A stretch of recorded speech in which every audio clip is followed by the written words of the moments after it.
Damang-dama na nga ang init ng panahon. Isa ka ba sa naiirita sa sobrang init ng araw ngayon? Halika, tunghayan natin ang napakagandang resort dito sa Calatagan, Batangas.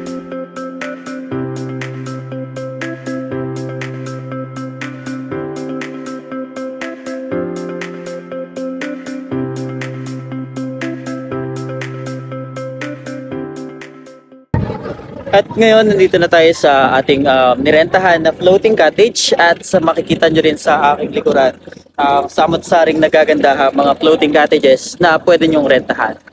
Sa kasalukuyan, sineseta pa nila itong ating cottage para magsimula ng ating paglilibot dito sa tinaguriang Little Boracay ng Calatagan, Batangas.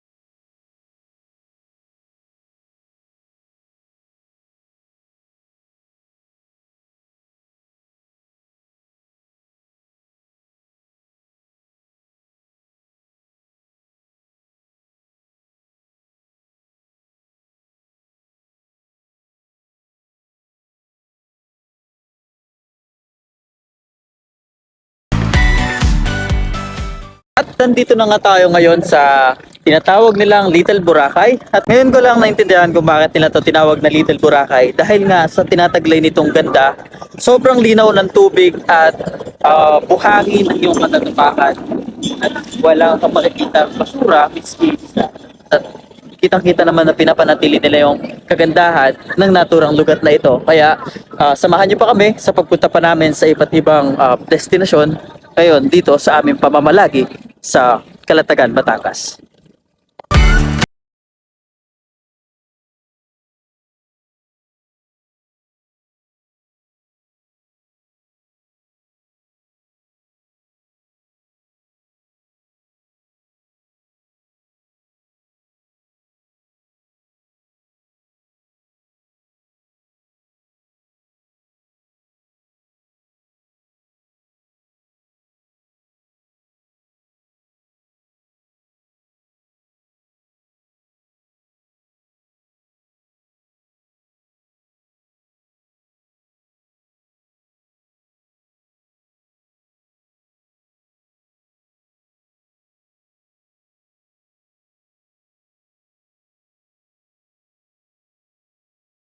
At nandito na nga tayo ngayon sa Little Boracay.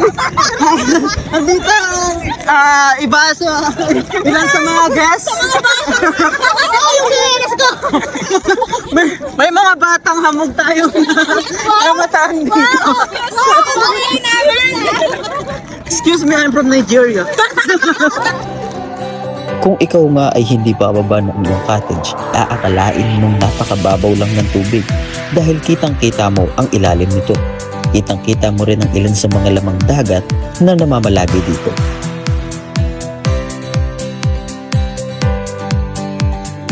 At dahil nga sa ganda ng karagatan, ay hindi ko na napigil ang aking sarili at tuluyan na akong lumusong sa kaibuturan ng dagat kung saan kami naroroon.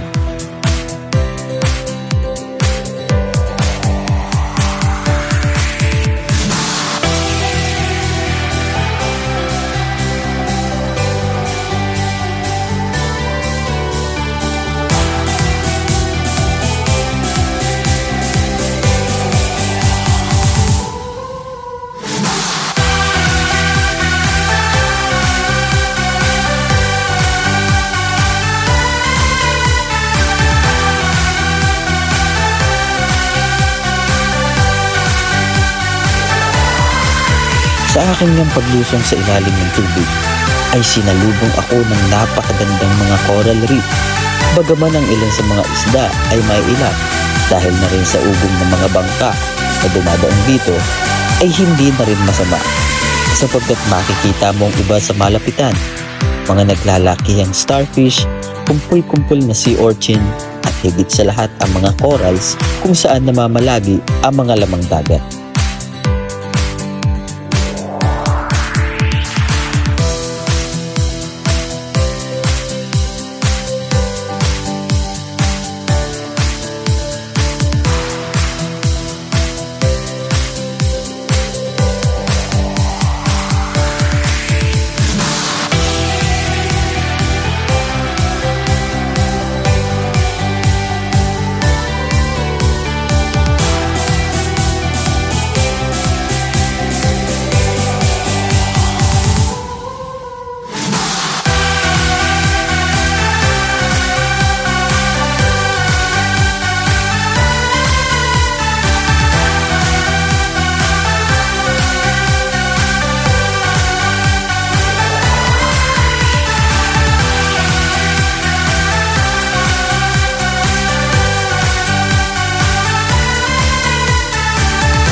Kayo ba ay naghahanap ng napakagandang resort ngayong summer?